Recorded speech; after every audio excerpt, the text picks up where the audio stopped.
I had to go to my parents and borrow the canner. Came home with the canner full of produce. I got a yummy kohlrabi here, a few of them actually, just to eat fresh, and then pretty much the whole canner full of cucumbers, and they were ginormous. So that means we're making bread and butter pickles. This is a jar of pickles that did not seal, so it's going into the fridge to be used up soon. Hey friends, and welcome back to Seasonally Productive. If you're new here or just forget my name, I am Caitlin.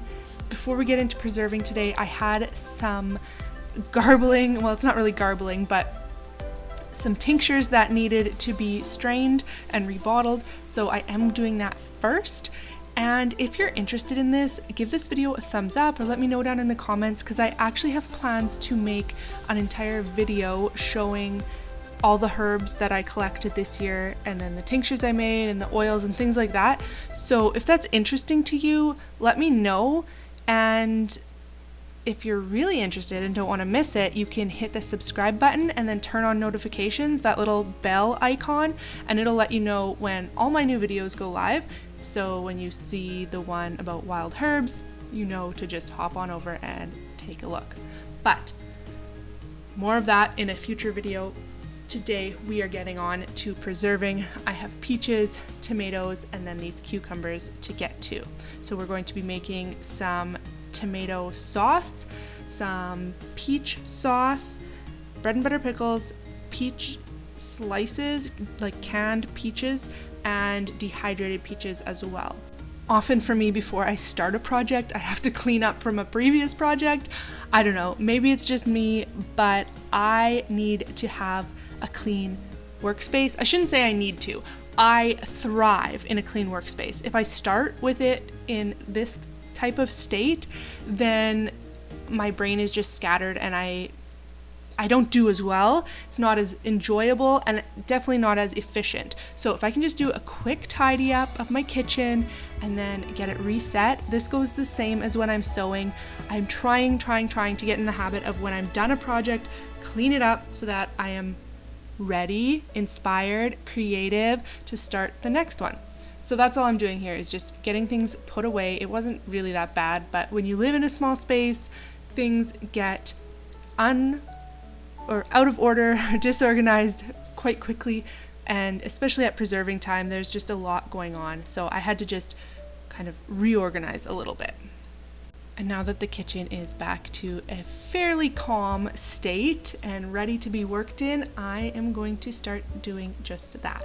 I'm going to get the tomatoes going in the oven. I really like roasted tomato sauce, so I'm cleaning up these tomatoes, getting them chopped. They don't need to be like super thin or diced uniformly or anything like that. Just gonna chop them up and put them on the pan. I'm adding some wild bergamot in here as well. The reason I am doing that is because I really like the flavor of oregano in pasta sauces, in tomato sauces, tomato dishes. So instead of using oregano, which I have bought in a bag from the store, but I wanted to use some of my wild bergamot for this, and I think it turned out delicious.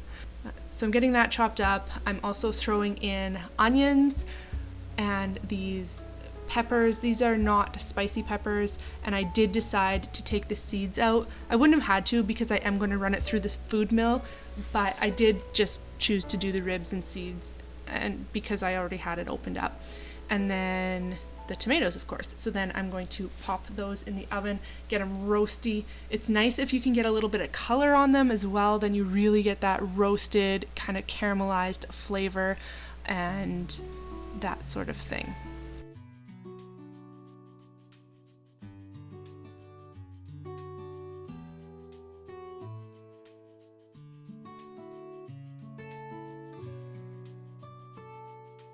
So the reason you saw me put them on the pan first and then into the bowl is because I decided I was going to add olive oil and some salt in here as well, and it would be easier to toss around in a bowl.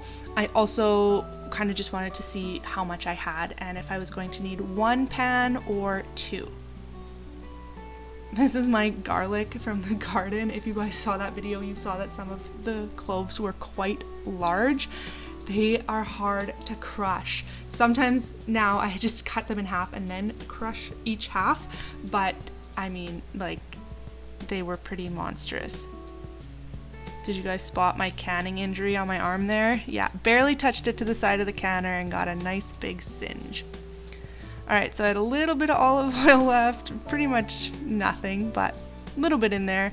You don't really need a lot for this project. I don't want it to be particularly oily, so I'm just drizzling that in there.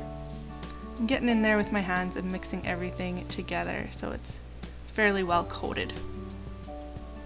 I had one of my cute little helpers bring me another pan, and then I'm going to stick them in the oven at 400 degrees Fahrenheit. And just let them roast until everything is nice and soft. Okay, trying to clean as I go, got that station tidied up, and now I'm going to work on another box of peaches. This is my second box, and I believe I actually did 3 this year. So on the docket for this 20 pounds is peach sauce, peach slices, dehydrated peach slices, and some canned peaches in applesauce. So it's just getting everything rinsed, going through it all, and then I'm going to start slicing it up for the pans. And I'm going to dehydrate in my oven versus on my dehydrator, I believe because my dehydrator trays were still full of herbs. And I was kind of sorting them out, kind of the nicer ones I was leaving for the canned peaches, and you know, a little bit into the dehydrated ones as well. Just wanted them to be, you know, fairly good shape, and then the ones that were a little more bruised I was going to use for the peach sauce. But I wanted to get the dehydrated ones started, or at least cut up first, even though my oven was full, because I wanted to make sure I had enough. That was kind of the main priority with this box of peaches, because my kids were really wanting them. So that's why I was doing them first, even though once they're on this sheet, they do have to sit and wait for a little bit until the oven is ready. So you can see here, any bits that aren't nice enough to go on the sheet, I am putting into this little pot for some peach sauce.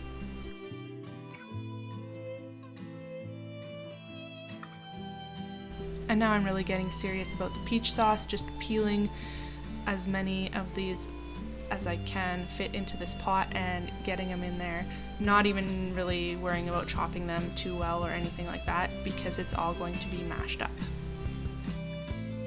And of course I have to save the peels, because from the last video you guys know my kids were really enjoying chowing down on those, and I also wanted some for peach powder. Whether the kids eat them or I get them whirred into powder, they will be dehydrated and used for something. Everything is soft, beautiful. Starting to get some color on some stuff. I think I might turn the broil on actually. Get this top one broiled and then take it out and try and get some color on the bottom one. Oh, that garlic's still pretty hard. Definitely glad I smashed it.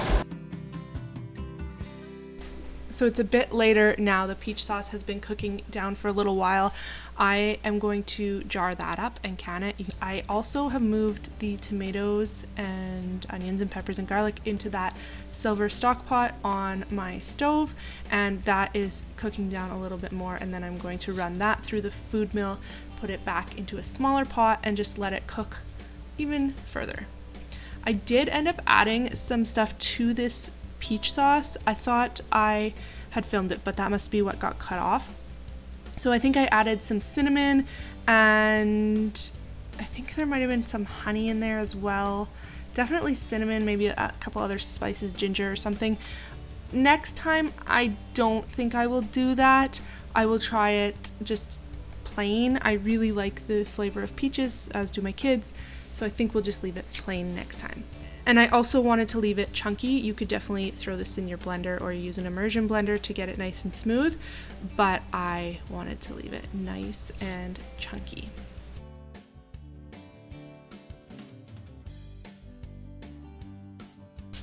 You know, there's been times where I've wondered, do I want a electric food mill, but in all honesty, I enjoy using this, and it's not that hard to clean compared to an electric food mill, I would imagine. And I've actually heard that the electric mills, they don't extract as much juice and pulp as maybe most of us would like to have. So for now, I'll use this one that my grandma used, and it's really fun to also be connected to her when I'm preserving.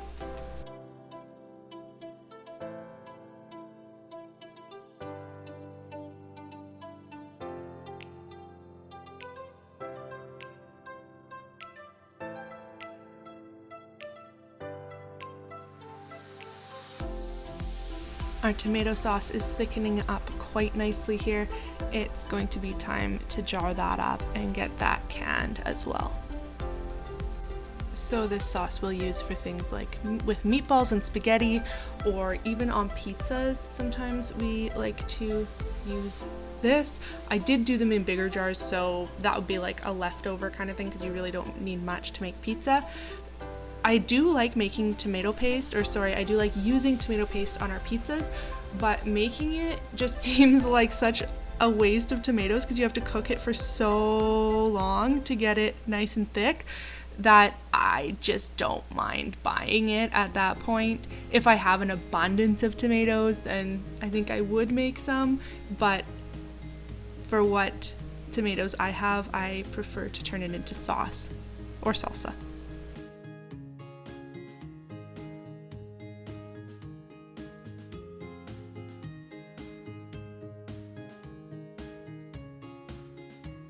Now I have a little bit of fennel leaves here that I need to get drying so that I can turn them into a seasoning or a spice to add into some cooking. I do have a lot more fennel out in the garden. In a future video, you'll see us go through that. And I don't know, I don't think we'll use a ton of these leaves, so we'll see how much I actually end up drying or freezing.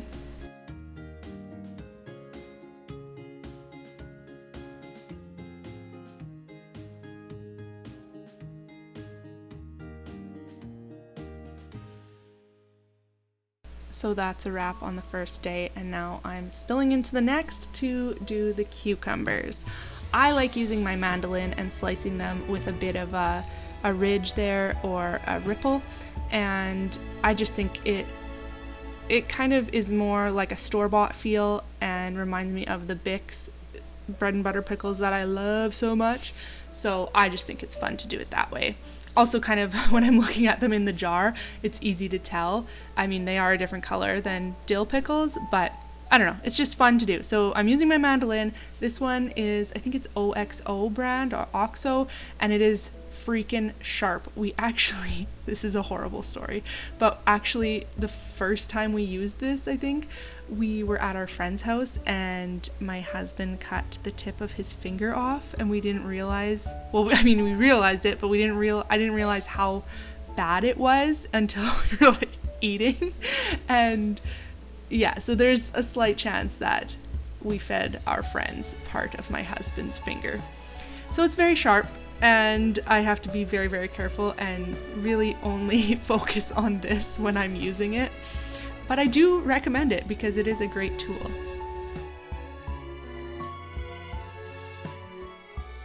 So to make bread and butter pickles, you use cucumbers and onions, and then you set them in a brine for 3 hours or overnight. You know, it doesn't matter a whole lot.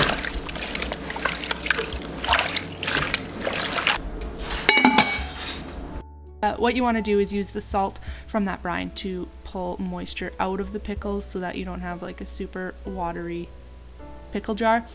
And then you drain them and rinse them, and then you put them in a pot with some, let's call it syrup, and essentially that cooks them and sweetens them, and then they're ready to be jarred up.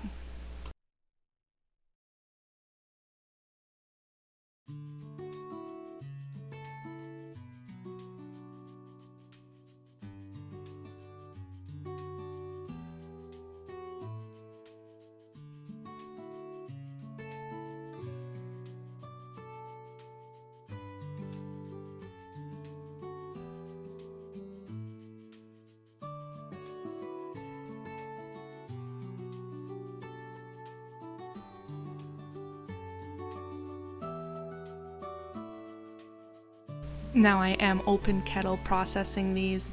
I am going to say that you need to do your own research and do what you're comfortable with for whatever process you want to do.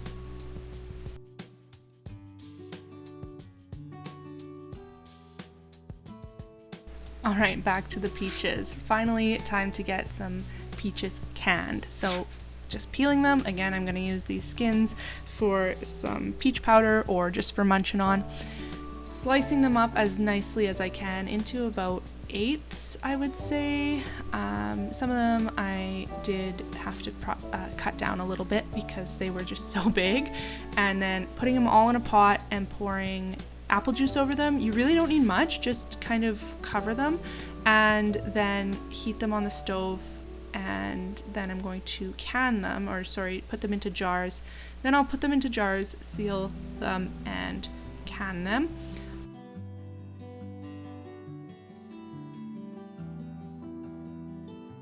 And the juice that was left in the pot that I didn't need in the jars, I actually put those into juice jars. The half full one that you'll see we drank right away. I kept it in the fridge, but the other one, they both sealed, but the one that was full I actually put in the pantry on the shelf. So basically open kettle canned it, and it just reminds me of when I was a kid. My mom used to make apple juice from crab apples, or crab apple juice, and it was kind of a nice treat. Now that I'm an adult and have kids of my own, I don't actually buy juice for us. We once in a while might have like a fruit kind of smoothie juice or something, but it's very rare that I buy juice. So when we have something like this in the house, the kids, and honestly myself too, see it as a treat, and it's nice to have once in a while. My husband also loves juice, and if we could have fresh orange juice every morning, he would just be in his glory. But unfortunately, we don't live somewhere where fresh oranges are even remotely a thing. So when we go on vacation, we all take advantage of the beautiful fresh fruit juices. So I had been waiting to do the peach skins until I finished peeling all the peaches. So now that I've done that, I'm going to get them on a pan and get them dehydrating in the oven. And then it'll be time to do something with them, and also the remains of the tomato sauce. I did keep that and dehydrate that as well. Unfortunately, I made it on too small of a pan, so it was quite thick, and parts of it were still quite rubbery. So I did grind it up or whir it up in the food processor, and then I stuck it back in the oven to dry out a little bit more. So there really was very, very little waste in this video. You know, the peach pits, I definitely could have made some peach jelly with them, and I do that in an upcoming video, but this time I just didn't. I didn't have any pectin, and we don't eat a lot of that stuff, so they did just go, to waste. And then the ends of the cucumbers would have gone to compost or my friend's chickens, and same with the little bit from the onions and peppers and garlic. It's really nice when you can use almost every part, especially something like this, which would have been waste, right? Is the skins or the meal from when you mill something, but I can turn it into something that I can now put into smoothies in the case of peaches, or in the case of the tomatoes, I can put them into chilies and soups and things like that I maybe want a little bit thicker and want that flavor. So that's about gonna wrap up this video. Thanks so much for hanging out with me. It was really fun to get this all processed. I don't know, it's always so overwhelming but always so satisfying and fun at the same time. So I got the jar of peach skins powdered up, and then also these the tomatoes, so you can see how much jars I got there. I got those jars of tomato sauce, and I got cans of peaches and 3 jars of peach sauce, and then my wide mouth jars of bread and butter pickles here. And everything is going to be so enjoyed during this winter. Thanks so much for coming along, and I hope to catch you in the next one. Make sure you hit that subscribe button so you don't miss it. See you then. Bye.